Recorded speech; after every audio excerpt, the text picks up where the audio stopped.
지난주에 여러분이 나눠주셨던 것을 좀 정리를 해봤습니다. 그랬더니 우선 이제 아주 어린 시절에 학교에서 공부하면서 아주 큰 한계를 겪으신 분들이 꽤 여러분 계시더군요. 그 다음에 이제 학교에서 공부해서 대학에 들어가가지고 나름 대학 생활을 하면서 또 취업 준비를 하면서 취업이 안 돼가지고 거기서 이제 자기의 한계를 겪으신 분들도 굉장히 많고, 뭐 이것까지도 대충 통과하신 분들이 우리 교회는 굉장히 많은데, 우리 집사님처럼 가정에서 본인의 한계를 겪으신 분들이 상당히 많은 고백을 해주셨습니다. 근데 주로 이제 남성분들은 오늘 우리 집사님이 나눠주신 것처럼 자기가 요 서너 명밖에 안 되는 공동체를 행복하게 잘 다스릴 수 없다는 거에 대해서 굉장히 깊은 좌절감을 느끼고 계시더라고요. 여전히 지금 우리 교회의 많은 형제분들이 그렇고, 자매님들은 조금 각도가 다르더라고요. 자매님들은 아마 자기들이 굉장히 선한 사람들이라고 생각하는 것 같아요. 남편과 결혼해서 자기가 이 정도로 악하고 이렇게 나쁜 말을 많이 하고 이 정도로 분노하는 나쁜 사람이었는지를 생각하고 깊은 좌절을 했다. 도덕적인 한계를 자기가 느낀 거죠. 아, 내가 이런 여자였구나. 그쵸, 그런 여자라고 성경에 다 써 있는데 확인만 할 뿐 아니겠어요? 우리 남자분들 뭐 자기 인생도 제대로 살지 못한다는 게 성경의 가르침입니다. 우리 인간은. 근데 내가 결혼하면 가정을 잘 이끌 수 있다고 생각하는 그 자신감은 어디서 나오는 건지, 뭐 자신감이 전반적으로 나쁜 건 아닌데, 그런 이제 하나님 앞에서의 자만이 아마 우리 삶을 많이 한계 상황 속으로 몰아넣는 것 같아요. 뭐 여러 가지로 질병과 우울증과 공황장애에 시달리시는 분들도 있고, 또 직장과 가정에서 어떻게 해야 될지 모르는, 또 이제 여러분들이 조금 그 단계를 넘어서서 조금 더 사회에서 큰 역할을 감당하게 되면은 아마 조금 더 큰 이제 그런 그 어려움과 좌절을 느끼실 텐데, 어쨌든 이제 그런 상황 속에서 우리가 한계를 어떻게 믿음으로 넘어서고, 그리고 우리가 또 다른 확신을 가질 수가 있느냐라고 하는 것들을 오늘 이제 좀 말씀을 통해 살펴보려고 합니다. 우리가 오늘 이제 깊이 좀 생각해 볼 인물은 아브라함이라는 인물인데요. 아브라함은 이제 12장 1절부터 그 이야기가 시작이 됩니다. 12장 1절에 아브라함에 대해서 이렇게 이야기하고 있습니다. 여호와께서 아브라함에게 이르시되 너는 고향과 친척과 아버지의 집을 떠나 내가 네게 보여줄 땅으로 가라. 이게 몇 살 때죠? 75세입니다. 자기의 모든 삶의 기반이 있는 갈대아 우르라는 곳을 벗어나서 전혀 새로운 낯선 곳으로 간다. 이것을 뭘로 설명할 수 있을까요? 지금 우리가 뭐 중년의 나이에 해외로 이민 간다? 여러분, 우리가 이민 가는 게 아브라함이 본토 친척 아비집을 떠나는 것과 좀 비교가 안 된다고 생각을 합니다. 훨씬 어려운 일이고요. 새로운 교회를 개척한다? 아니면 교회를 이주한다? 이런 것과는 상상할 수 없는 큰 아마 어려운 도전이 이 본토 친척 아비의 집을 떠나는 일이었을 것입니다. 근데 이 상황을 떠나서 이 아브라함은 가나안 땅에 정착을 하게 돼요. 오랜 시간 여행을 해서 가나안 땅에 정착을 하는데 12장 7절에 보면은 그의 믿음이 흔들리지 않고 이제 여호와께서 이렇게 말씀하시죠. 내가 이 땅을 내 자손에게 주리라 라고 하시니까 아브라함은 그 하나님을 믿고 지금 아무것도 주어져 있지 않은 상황인데도 불구하고 그 하나님 앞에 제단을 쌓는다. 즉 계속해서 하나님을 예배하고 있다라는 거예요. 뭔가가 성취되지 않고 굉장히 많은 어려움이 있었는데도 그랬다라는 것이고, 12장 8절 9절 오늘 본문의 이제 배경이 되는 12장 앞부분을 봐도 우리가 이제 7절부터 읽었잖아요. 베델 동쪽 산으로 옮겨 장막을 치니 서쪽은 베델이요 동쪽은 아이라 그랬는데 그곳에서 또 여호와께 제단을 쌓아요. 그러니까 지금 아브라함은 점점 내려오고 있어요. 여기 보면 베델이요 아이라 했던 이 지역은 이제 이스라엘 중남부 지역이에요. 이제 거기서 더 남방으로 이렇게 옮겨가게 됩니다. 그러니까 정착을 하지 못했다는 거죠. 굉장히 많은 여러 가지 어려움이 있었다는 거죠. 근데 그럼에도 불구하고 아브라함은 계속 하나님을 찬양하고 예배합니다. 그런데 정작 아브라함에게 주어진 건, 우리는 어때요? 이게 어려운 상황 속에서 계속 하나님을 예배하고 찬양했더니 그 다음에 되게 좋은 일이 일어나야 되는데 우리가 오늘 읽었어요. 어떤 일이 일어났죠? 아브라함이 아내를 지킬 수 없는 사건이 일어났죠. 12장 10절에 보면은 이제 이런 상황이 벌어지는 배경은 뭐냐면 그 땅에 기근이 들어요. 그래서 아브라함이 남쪽으로 먹고 살 게 없어가지고 내려왔는데 또 기근이 드니까 어디로 간 거예요? 이제 더 남쪽은 애굽입니다. 그죠? 이스라엘에서 남쪽으로 내려가면 애굽이에요. 거기 애굽에 가게 됐어요. 자, 애굽에 가면 어려운 일이 있을 거라는 걸 알까요? 모를까요? 대충 짐작을 했을 것입니다. 그럼에도 불구하고 아브라함은 경제적인 어려움 때문에 애굽으로 내려갈 수밖에 없었고, 거기서 아니나 다를까 이제 아브라함은 알고 있어요. 바로 다음 절에 이렇게 얘기하죠. 아브라함이 애굽에 가까이 갔을 때 아내에게 말해요. 자, 혹시 이런 일이 벌어질 수도 있다. 당신이 너무 아름답기 때문에 애굽 사람들이 당신을 볼 때 이는 그의 아내라 하면서 나를 죽이고 당신을 취할 가능성이 많다. 이건요, 지금 우리에게서는 상상할 수 없는 일이지만 그 당시에는 이게 보편적인 문화예요. 어느 지역에 갔을 때 그 지역에 예를 들면 추장, 지역의 왕 정도 되는 사람이 이 사람이 예쁘고 자기가 차지하고 싶다. 여성이 물건으로 취급되던 시대이기 때문에요. 아브라함에게는 이 여인이 너무나 중요한 아내이지만 그 사람들은 얼마든지 아내를 뺏을 수 있고 그것에 저항하면 아브라함을 죽일 수 있다라는 거죠. 그렇기 때문에 이 아브라함은 이 얘기를 미리 이렇게 했어요. 그리고 이 아내를 넘겨줄 수밖에 없었어요. 자, 이때 아브라함의 상황이 어땠을까요? 저는 정말 가정을 아름답게 만들어가고 싶은 이런 좋은 생각하는 그 분들이 요새 뭐 만나요? 우리 최 집사님은 아름다운 가정, 안정적인 가정을 이루고 자녀들에게 좋은 것들을 주고 싶고, 사실 이런 건강한 생각을 가진 남자가 별로 많지 않아요, 이 시대에. 그런데 그런 생각을 가지고 열심히 했는데 이 우리의 나눔의 중간에 우리는 어디에 도달합니까? 내가 해봤자 할 수 있는 게 하나도 없구나 라고 하는 지점에 도달하게 된다는 거죠. 사실은 아브라함이 그 지점이 아니었을까? 나는 시키는 대로 다 했어요. 하나님이 시키는 대로 본토 친척 아비집을 떠나고 하나님이 시키시는 대로 갔는데 어려워서 먹을 것을 찾아서 남쪽으로 내려가다가 애굽에 갔어요. 그런데 거기에서 나에게 실제적으로 벌어진 일은 아내를 지킬 수 없는 그런 자기의 한계가 명백해지는 거죠. 자녀를 잘 키우고 싶은 분들이 많죠. 그런데 생각보다 내가 할 수 있는 게 없다라는 걸 알게 됐을 때, 내 인생을 잘 한번 이끌어 가보려고 열심히 경제적으로 나름대로 힘썼는데 경제적으로 어려울 때, 또 내가 내 아내와 아름다운 가정, 서로 사랑하는 가정을 이루고 싶었는데 그 가정이 깨어지는 위기에 처할 때 얼마나 힘들겠어요. 저는 이 아브라함이 얼마나 힘들었을까. 그러나 오늘 이쯤에서 우리가 생각해 볼 것은 하나님이 왜 믿음 생활을 신실하게 하는 사람들에게도 이런 한계 상황이라는 것을 주실까라는 부분이에요. 그것은 첫 번째로 우리의 한계가 명백하다라는 걸 빨리 알게 되는 거예요. 저는 여러분보다 제가 조금 나은 것 하나가 있다고 생각해요. 그건 뭐냐면 여러분보다 좀 더 어린 나이에 제 자신의 한계를 깨달았다는 거죠. 제가 제 자신의 한계를 깨닫지 않았으면 절대로 주님께 헌신하지 않았을 것입니다. 왜? 내가 가진 능력으로 훨씬 더 나은 삶을 살 수 있다고 저는 생각했거든요. 그런데 제가 그 생각을 하지 않고 하나님이 가라고 하시는 그 길, 저에게는 너무 보이는 길이었어요. 제 주위에 부모님이 목회자가 아니시고 또 어렸을 때 교회를 안 다니신 분들은 굉장히 목회에 대해서 환상을 가지세요. 환상을. 오늘 우리 선교사님 두 자녀들이 왔는데 우리 첫째 하영이가 지금 선교사님의 길을 걷고 있잖아요. 쟤는 사역하면 어떻게 된다는 걸 아버지를 통해서 다 보잖아요. 이건 결코 낭만적이지 않을 거예요. 저는 제 아버지가 목회하는 걸 봤기 때문에 이 개척을 하면 얼마나 어렵고 힘든 일이 있을 거라는 게 너무 비디오처럼 보이는데 하나님은 저를 그 길로 이끌어 가시는 거예요. 제가 아이고 하나님, 그래도 하나님이 옳습니다 이렇게 생각하지 않고서 그 길을 갈 수 있었을까요? 그렇게 할 수 없는 거예요.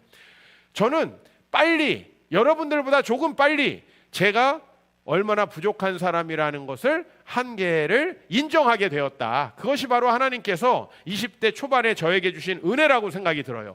내 한계 안에서 살아가면 결코 행복할 수 없다. 내 능력으로 모든 것을 하려고 하면 결코 행복할 수 없다. 이것을 제가 좀 빨리 깨달았던 것 같고요. 두 번째로는 그것이 왜 또 유익하냐 하면 우리 능력 안에서 안전을 추구하지 않도록 하려고. 사람은요, 다 자기가 할 수 있는 것까지만 하려고 하죠. 우리가 이게 강에 가게 되면은요, 냇가에 가게 되면 애들이 물에 들어가는 것을 굉장히 주저합니다. 그죠? 그 이유가 뭐죠? 거기가 깊거나 막 이런 게 아니에요. 물이 탁하기 때문에, 안에가 안 보이기 때문에 애들은 거기에 들어가는 것을 굉장히 주저합니다. 얕은데도. 그런데 물이 훤하게 들여다 보이는 데는 애들이 가요. 즉, 내가 내 눈으로, 내 생각으로 측정 가능한 일을 할 때 사람은 두려워하지 않습니다. 그리고 그 일을 하게 되면 이것은 내 능력이라고 생각을 합니다. 그러나 내가 도저히 할 수 없는 일들에 처하게 됐을 때 이건 우리에게 너무나 힘든 패닉 상태를 주는 거죠. 근데 이렇게 하나님께서 우리를 인도하시는 이유는 너가 너 능력의 한계를 빨리 깨닫고 그 안에서 안전을 추구하지 말라라고 하는 것을 알려주려고 하는 거죠. 그리고 거기에 우리가 반응을 하게 될 때에 하나님은 놀라운 역사를 이루시면서 너의 능력 밖에서도 내가 여전히 안전하게 너를 위해 일하고 있다라는 거죠. 이걸 보여주는 거죠. 예를 들면 우리 아이가 높은 곳에서 뛰어내리려고 해요. 자, 그냥 뛰어내리면 다리가 부러져요. 그러나 아빠가 밑에 잡고 있으면 얘는 뛰어내릴 수 있죠. 그렇죠? 난 여기 못 뛰어내려 하고 평생 뛰어내리지 않고 사는 삶이 아니라 내가 뛰어내릴 수 없는 그 높은 곳에서 하나님이 뛰어내리시라고 한다면 하나님이 나를 붙잡아 주실 거야 라고 하는 이런 경험을 통해서 더 나은 삶에 대한 확신을 주는 거죠. 여러분이 가지고 있는 능력으로 만들 수 있는 미래가 고작 해봤자 그냥 안정된 삶, 그것도 쉽지 않지 않나요? 그거 쉽던가요? 인생을 살아보니까. 근데 하나님은 빨리 깨닫게 하시는 거예요. 내 한계를 넘어서야 된다. 내 한계 안에서 살아가려고 하면 안 된다라는 걸 하나님께서 알게 하시는 거죠. 실제 하나님이 아브라함에게 어떻게 하셨나 보자고요. 여러분, 이 상황에서 아브라함은 엄청 짜증 났을 거예요. 그렇기 때문에 이 애굽으로 안 가고 또 다른 데로 도망갈 수 있었을지도 몰라요. 그러나 이 애굽에서 자기 예상대로 큰 문제가 닥쳤어요. 그런데 이 17절에 하나님께서 개입하시기 시작하는 거죠. 같이 한번 읽어볼까요? 여호와께서 아브라함의 아내 사레의 일로 바로와 그 집에 큰 재앙을 내리신지라. 여러분, 아브라함이 재앙을 내릴 수 있나요? 너 그렇게 하면 안 돼. 내 아내 뺏어가면 내가 가만 안 둘 거야. 해봤자 목만 달아나는 거죠. 아브라함은 한계를 인정하지 않을 수 없는 거예요. 그런데 그럼에도 불구하고 본토 친척 아비집을 떠나 내가 내게 지시할 땅으로 가라. 이 명령에 순종해서 여기까지 온 거죠. 자, 왔더니 어떤 일이 벌어진다고요? 하나님께서 큰 재앙을 내린다고요. 뭔가 바로가 이 사라를 데리고 살려고 하는 액션을 취하자마자 하나님이 그 집안에 아주 좋지 않은 일들을 내려요. 어떤 일이 구체적으로 내렸는지 모르지만 어떤 질병이 내린다든지 뭔가 이 이집트 사람들이 해석하기에 이건 신이 진노한 거야 라고 해석할 수밖에 없는 어떤 일들이 일어나는 거죠. 이거는 아브라함이 할 수는 없는 일이에요. 그러나 그 일을 했습니다. 하나님께서 개입하셨어요. 그래서 결국에는 오늘 말씀의 결론은 뭐냐면 16절에 보니까 바로가 그로 말미암아, 여기서 그로 말미암아라는 건 뭐냐면 사라를 동생인 줄 알고 오빠가 줬잖아요. 그것 때문에 담례로 뭘 줬어요? 양과 소와 노비와 암수 나귀와 낙타를 줬어요. 그죠? 좋아요, 안 좋아요? 여러분, 여러분이 경제적으로 어려울 때 이렇게 주면 좋겠어요, 안 좋겠어요? 자, 물론 이것 때문에 아브라함이 한 거는 아닙니다. 그리고 아브라함이 그래서 미리 이걸 받았고요. 그 다음에 이것을 받기 전에는 어떤 일이 있었어요? 받은 후에 이제 20절에 바로가 사람들에게 그의 일을 명하며 그들이 그와 함께 그의 아내와 그의 모든 소유를 보냈다. 즉 가정도 다시 회복시켜 주시고 해결했어요. 자, 아브라함이 왜 점점 더 남방으로 가다가 애굽으로 가게 됐나요? 경제적인 어려움 때문이에요. 그죠? 기근 때문에 갔어요. 근데 하나님께서 개입하심으로 가정도 지켜주고 그 다음에 기근도 해결됐어요. 만약에 아브라함이 이렇게 안 갔으면 가정은 지켜졌을지 몰라요. 근데 어떤 문제가 생겼을까요? 가정은 지켜줘도 어떤 문제 생겼을까요? 경제적인 위기는 해결 안 되죠. 그러니까 하나님이 개입하셔서 더 놀라운 일이 있는 거예요. 내가 할 수 있는 것보다 더 이상의 일이 있다. 여기에서 아브라함은 뭘 생각했겠어요? 이제 내가 어떤 하나님의 명령을 지키고 순종해도 하나님은 개입하셔서 더 놀라운 일을 행하신다. 여러분, 이 경험이 쌓여서 어디까지 갔어요? 우선 우리 13장만 가보자고요. 한 장만 넘어가면 이런 일이 있어요. 이 아브라함이 계속해서 키워줬던 조카가 있어요. 그 이름이 롯이라는 사람이에요. 근데 둘 다 아까 말했듯이 아까 소와 양과 나귀와 이런 것들을 받았죠. 이제 그거를 잘 키웠겠죠. 그래서 어떻게 됐어요? 하나님이 또 보호해 주셔가지고 소와 나귀와 양과 이 가축대가 엄청나게 많아졌어요. 자, 그러니까 이제 롯도 아주 부유하게 됐고 아브라함과 사라도 부유하게 됐어요. 둘이 부유하니까 이제 땅을 갈라서 가져가야 되잖아요. 여러분, 아브라함이 이렇게 얘기하죠. 내 앞에 온 땅이 있다. 즉 선택권을 주는 거예요. 그러면은 아브라함이 생각할 때 내 조카 롯이 어렸을 때부터 키워줬으니까 알아서 안 좋은 땅으로 가고 나에게 좋은 땅을 주겠지? 이렇게 생각할까요? 어땠을까요? 자, 아브라함이 그런 생각을 했을지도 몰라요. 그러나 실제는 그렇지 않죠. 그죠? 많은 분들이 그래요. 목사님, 어떻게 이럴 수가 있습니까? 제가 회사에서 이렇게 열심히 일을 했는데 회사가 어려워지니까 저보러 나가랍니다. 근데 저는요, 이런 얘기를 들으면 너무 당연한 얘기인데 왜 이렇게 억울하게 생각하지? 저는 이런 생각이 들어요. 여러분, 회사가 여러분들의 복지를 책임지려고 원래 있었던 곳이 아니죠. 그죠? 어려워지면 여러분들을 해고할 가능성이 언제든 있었어요. 근데 우리는 그걸 되게 이상하게 생각하더라고요. 아브라함이 너가 이쪽으로 간다 그러면 내가 일로 가고 네가 일로 간다 그러면 일로 갈게. 그러니까 너가 어느 땅을 택하든지 그 땅을 먼저 택해. 그러면은 롯이 어디를 택하겠어요? 훨씬 더 많은 가능성이 좋은 땅을 택하겠죠. 근데 아브라함, 이 자신감이 어디서 나오는 걸까요? 두 가지 경우를 다 생각했을 거예요. 우리 조카가 나에게 좋은 땅을 양보할 수 있어. 그러면 은혜롭지만 그렇지 않더라도 하나님께서 개입하셔서 놀라운 일을 행하실 것이다. 그 믿음이 있는 거예요. 그 여유가 있는 거예요.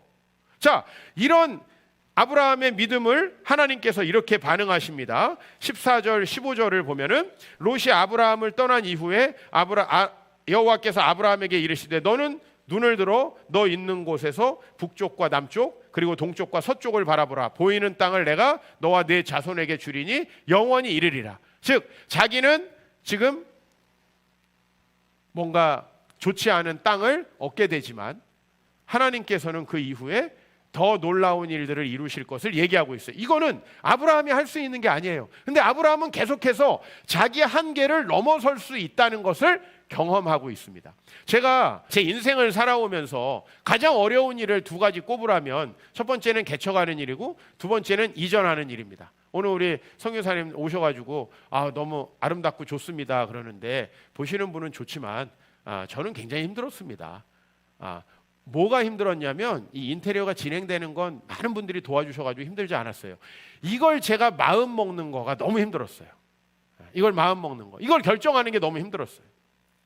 이걸 왜 제가 힘드냐면 제가 할 수 없는 일이기 때문에 힘든 거예요. 개척을 해서 제가 이 시대에 교회를 일구어가는 거, 이건 제가 할 수 없기 때문에 힘든 거예요. 내가 최준영 집사님처럼 뭐 공부해가지고 대충 대학 가고 이런 거였으면 전 별로 힘들게 생각하지 않았을 거예요. 그러나 제가 할 수 없는 일에 봉착했는데 하나님은 자꾸 저를 글로 몰아넣으시는 거예요. 사지로 몰아넣으시는 거예요. 큰 교회에서 제가 사역을 했습니다. 아이고, 뭐 이번 주에도 큰 교회에서 사역하는 청년 사역자분들이 몇 분 교회를 방문하셨어요. 제가 큰 교회에서 사역하는 젊은 사역자들 보면 항상 해주는 얘기가 있어요. 니네는 지금 땅 짓고 헤엄치는 거다. 그거는 사역도 아닐 정도로 매우 쉬운 일이다. 왜? 큰 교회에 사람 있고 조직 있고 돈 있고 거기서 그 조직을 매니지하는 일, 그거 별로 어려운 일 아니죠. 그죠? 근데 제가 그 일은 지금도 뭐 100번이고 1000번이고 하겠어요. 근데 교회를 개척하라는 것은 저에게 너무 힘든 과제였어요. 실제로 교회를 딱 개척했는데 뭘 어떻게 해야 될지 모르겠어요. 게다가 막 새로 온 사람들도 서로 마음이 갈라지고 또 이 어렵고 힘든 일들 제가 잘 매니지 못해가지고 성도들 떠나고 하여튼 처음에 한 몇 년은 교회도 성장하지 않고 저에게 너무 힘든 과정이었어요. 근데 제가 그러면은 해야 될 것이 뭐냐면 실력을 쌓고 말씀을 연구하고 미래를 준비하는 일인데 그것조차 하지 못하고 있었어요. 하나님은 하라고 하셔가지고 개척을 했는데 개척을 정작 하고 나니 너무 힘든 생활이 하루하루 펼쳐졌어요. 그것을 하나님께서 해결해 주시는 방법이 있어요. 그건 뭐냐면 첫 번째로는 제가 공부를 할 수 있도록 저에게 기회를 주셨어요. 그래서 공부를 안 할 수 없게, 여러분 저는 공부를 언제 하냐면 필요할 때 해요. 필요할 때. 예를 들면 시험을 봐야 될 때. 그렇죠? 대부분 그렇지 않나요? 그리고 이거를 내가 교양으로 공부하자. 전 그런 류의 사람이 아니에요. 절실히 필요하기 때문에 공부를 하는데 절실히 필요한 공부도 하지 못하고 있을 때 하나님께서 학교에서 강의를 할 수 있게 해주셨어요. 이거 당장 다음 주부터 그것도 미리미리 저에게 강의할 수 있는 계획을 한 게 아니라 학기가 딱 시작되고 나서 어떤 교수님이 사고가 나가지고 제가 그 교수님 대신에 갑자기 다음 주부터 강의를 하게 됐어요. 여러분 이제는 앞으로 천천히 해야지 이게 아니에요. 당장 저는 다음 주 월요일부터 강의를 해야 돼요. 그래서 공부를 하기 시작했어요. 이게 솔직한 제 마음이에요.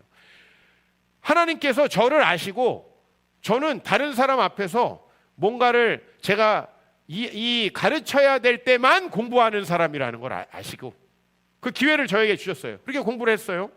그리고 우리 교회에서 어려운 일이 있었어요. 제 리더십이 크게 상처받는 일들이 있었어요. 그 상처받는 일을 통해서 내가 성장하지 않으면 교회를 도저히 목회할 수 없구나라는 걸 깨닫게 하셨어요. 그래서 제 자신이 더 기도하고 스스로 성장할 수 있는 길을 계속 모색하면서 여기까지 왔습니다. 여러분, 이거 하나님이 이런 기회를 안 주셨으면은 저는 분명히 넘어지고 엎어졌을 거예요. 그런데 저는 제가 도저히 할 수 없다고 생각하는 두 가지 일을 마무리하면서 훨씬 더 담대해졌어요. 이거는 제가 예전에 공부를 해서 성적이 좋았기 때문에 갖게 된 자신감과는 전혀 다른 종류의 자신감이에요. 그때 그 자신감은요, 내가 뭐 좀 한다고 뻐기고 잘난 척하는 거였죠.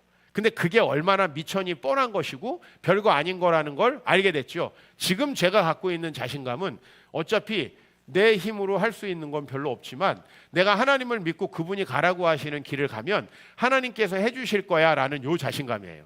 이거는 내 능력의 범위를 훨씬 넘어서요. 내가 도저히 못하는 일을 하나님께서 앞으로도 저에게 시키면 저는 물론 되게 짜증내고 막 안 하려고 버티겠지만 할 가능성이 굉장히 높아졌어요. 왜요? 그걸 제가 했을 때 하나님께서 생각지도 않은 방식으로 이 일을 해나가신다라는 것을 제가 경험했기 때문이에요. 저는 여러분들 오늘 제목이 뭡니까? 한계를 믿음으로 넘어서면 확신이 찾아옵니다라는 게 오늘 제목입니다. 한계를 믿음으로 넘어서야 여러분이 가지고 있는 재원으로만이 할 수 있는 것이 아니다. 내가 가지고 있는 것으로 인생을 살아갈 수 있다는 건 얼마나 큰 교만입니까?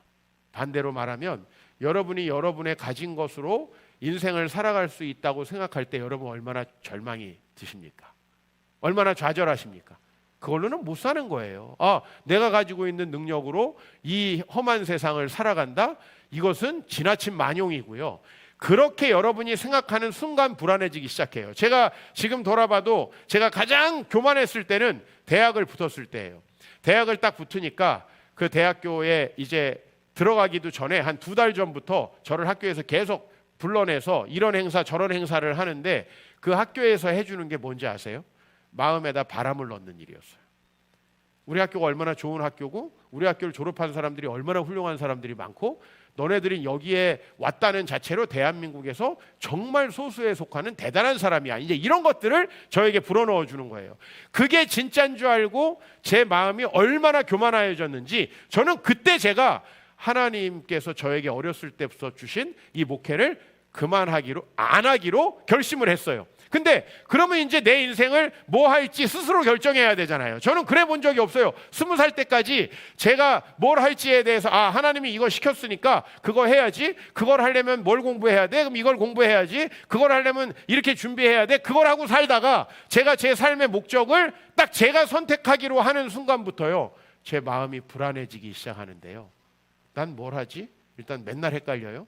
자, 그 다음에 이제 어쩌다 한번 정해져요. 정하면 나 그거 할 수 있을까? 내 능력에 대해서 불안해지기 시작해요. 여러분, 이 정신적인 혼란이 저에게 있어서는 제가 지금 평생 경험한 것 중에 가장 제 마음속을 힘들게 한 거고, 제가 50년을 살면서 지옥이 뭐냐라고 얘기하면 딱 그 마음이 지옥이라고 얘기할 수 있을 것 같아요. 하나님이 없이 제가 스스로 제 인생을 살아가야 된다라고 한 그 순간부터 제 마음에 찾아온 이 아노미 현상, 그것이 제가 가장 힘든 일이었어요. 그리고 그때 저는 제 자신의 한계를 알았어요. 나는 내가 누구인지 뭘 하며 살아야 되겠다라고도 스스로 생각할 수 없는 그런 존재적 한계가 있는 인간이구나. 그리고 내가 뭔가를 어설프게 결심을 했더라도 그것을 도저히 이룰 수 없는 능력의 한계가 있는 존재구나. 그리고 제가 이제 20대에 깨닫기 시작했어요. 제 마음에 공허함이 찾아오니까 제가 도덕적으로 얼마나 유혹에 쉽게 넘어가는 존재인가를 알게 됐어요. 제 도덕적인 한계에 대해서 깨닫게 됐고요. 그리고 제 주변에 일어나는 상황들을 내가 통제할 수 없다는 걸 알게 됐어요. 내가 너무나 좋아하던 자매가 있었는데 자꾸 주변에서 다른 애들이 걔를 좋아하는 거예요. 여러분, 이거 되게 우스갯소리인 것 같지만 제가 그 상황을 통제할 수 없는 거예요. 걔가 나만 바라봤으면 좋겠는데 내 주변에 있는 사람들이 자꾸 걔에게 관심을 보이고 그것들이 제 마음을 힘들게 할 때 상황적 한계, 제가 그 20대 초반에 이미 느꼈던 4가지 한계에 대해서 말씀드렸어요. 첫 번째는 존재적 한계예요. 내가 누구이고 뭘 하며 살아가야 되는 자인지 나는 내 스스로 결정할 수 없었어요. 제가 내 스스로 다 이렇게 잘난 사람이지 라고 확신하잖아요. 그럼 한편에서 너 돈 없잖아, 한편에서 저를 공격해요. 야, 너 네 친구들 봐봐. 네 친구들 알바도 안 하고서는 맨날 돈 쓰고 다니는데 너 알바해가지고 겨우겨우 학교 다니고 있잖아. 제 자신을 공격하기 시작해요. 제가 하나님이 주신 사명을 벗어나서 제가 나름대로의 삶을 살아보겠다 딱 결심하니까 야, 내가 그거 할 수 없을 것 같은데 라는 마음이 계속 저를 괴롭히는 거예요. 그리고 그렇게 마음이 힘들다 보니까요, 제가 아무리 올바른 삶을 살려고 해도 그 올바른 삶이 나에게 잘 주어지지 않는 거예요. 내 자신에게 계속 실망하게 되는 거예요. 그리고 아까 말했듯이 상황을 통제할 수 없어요. 저에게 위장병이 찾아오고 제 주변의 인간관계가 내 맘대로 되지 않기 시작했어요. 이건 제가요, 고등학교 3학년 때까지는 겪어보지 못했던 일이에요. 단지 어려서 못 겪은 게 아니고 그때까지 하나님이 나를 보호해 주시고 계셨다는 것을 제가 그 다음에 인정하지 않을 수 없었어요. 그래서 그 하나님 앞에 나아가게 됐고요. 그 하나님 앞에 나와서 제가 다시 하나님의 사명을 감당하기로 하고 이제 크게 봐서는 개척과 그리고 이 교회 이전까지 하게 됐는데요. 저는 지금 제가 그 얄팍하게 가지고 있던, 난 명문대생이야, 나는 이 정도면 굉장히 대한민국에서 선택된 소수야, 내가 못할 게 뭐 있어, 나는 입에다가도 오토바이를 달았는데 이 정도로 말할 수 있으면 뭘 못 먹고 살겠어 하면서 내가 내면으로 엄청나게 불안하고 있었던 그 자신감이 아니에요. 그 자신감이 아니고 하나님께서 가라고 하시는 길을 가면 천길 낭떠러지라도 뛰어내리면 하나님께서 뛰어내리라고 하셨다면 나를 지켜주실 것이고, 아무리 어려운 과업이라도 나에게 맡겨주신다면 그 일을 이룰 수 있도록 나를 인도하실 것이다. 내가 사망의 음침한 골짜기로 다닐지라도 해를 두려워할 필요가 없다. 왜? 주님께서 나와 함께 하시고 주의 막대기와 지팡이가 나를 안위하시기 때문에. 이런 종류의 이런 자신감이에요. 이런 자신감. 이거는 누가 객관적으로 나를 공격해도 절대 무너지지 않아요. 왜? 그건 나로부터 나오는 것이 아니기 때문에. 하나님께서 이런 종류의 확신을 저에게 주십니다. 이건 제 신앙의 고백입니다. 여러분이 한계를 인정하고 빨리 여러분의 한계를 넘어서서 하나님의 능력으로 살아가는 법을 배워야만 확신으로 나아갈 수 있어요. 그러기 위해서 아브라함이 했던 건 뭡니까? 그러기 위해서 모세가 했던 건 뭡니까? 그러기 위해서 여호수아가 했던 건 뭐고 다윗이 했던 건 뭡니까? 이 사람들의 공통점은요, 하나님을 예배하는 삶을 살았다는 거예요.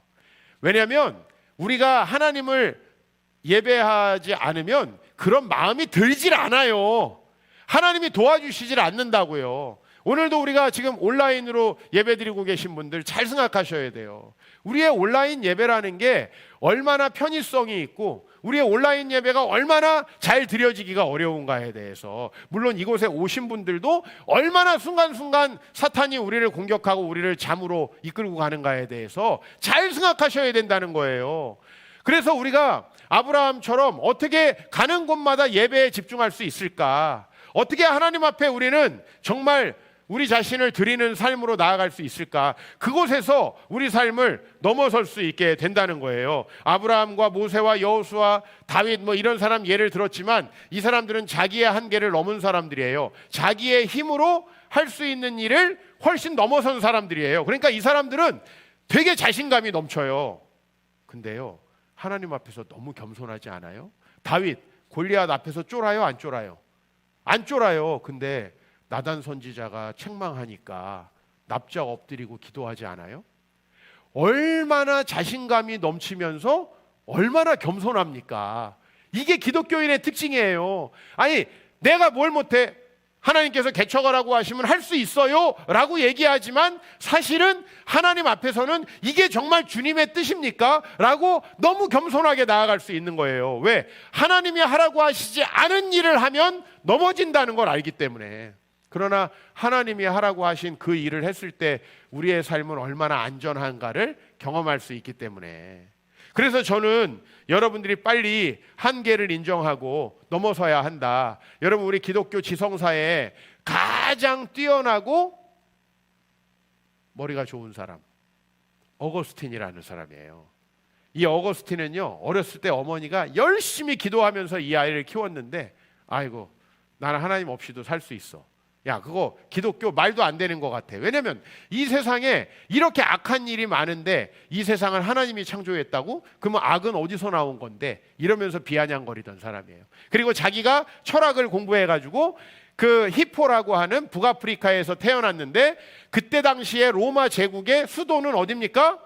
로마라는 도시잖아요. 그 로마라는 도시에서 수사학과 철학을 가르치는 교수가 됐어요. 여러분, 이 정도면은 가장 성공한 유의 사람 아니에요?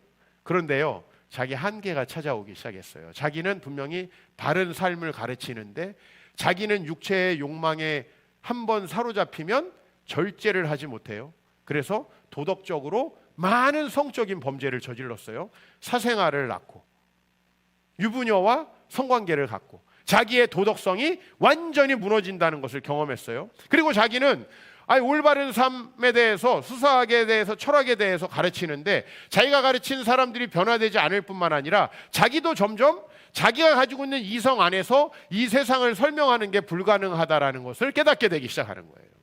그럴 때 대부분의 사람들은 어때요? 그래도 내가 교수인데 내가 가르치는 걸 그냥 가르치고 나는 이 안에서 살아갈 거야 라고 생각하죠. 그런데 이 사람 자기 한계를 인정한 거예요. 그리고 참회록이라는 책을 쓴 거예요. 그렇죠? 거기 보면 자기가 얼마나 무지하고 자기가 얼마나 비도덕적인지에 대해서 고백하고 있어요. 그런데 여러분, 우리는 그러면 어거스틴은 어떻게 기억하고 있냐? 되게 교만하고 되게 지잘난 척하고 도덕적으로 타락한 인간으로 기억하고 있나요? 여러분, 기독교 역사에서 가장 위대한 인물을 예수님 이후로 꼽으라고 하면 사도 바울, 어거스틴, 칼빈 이렇게 꼽혀요. 여러분, 2000년 기독교 역사에 3명에 들어가면 어느 정도 대단한 사람이에요?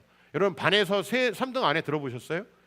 그것도 되게 어려운 일이에요. 그런데 기독교 2000년 역사에 3명 안에 들어가는 사람이 됐는데 그것은 이 어거스틴이 자기의 한계를 인정했기 때문이라는 거예요. 한계를 인정하면 무지당당해져요. 그 당시에 대학 다닐 때 잘난 척하던 저는요, 마음속으로 얼마나 많은 열등감을 느끼고 있었는지 몰라요. 근데 지금 저는 별로 열등감 없어요.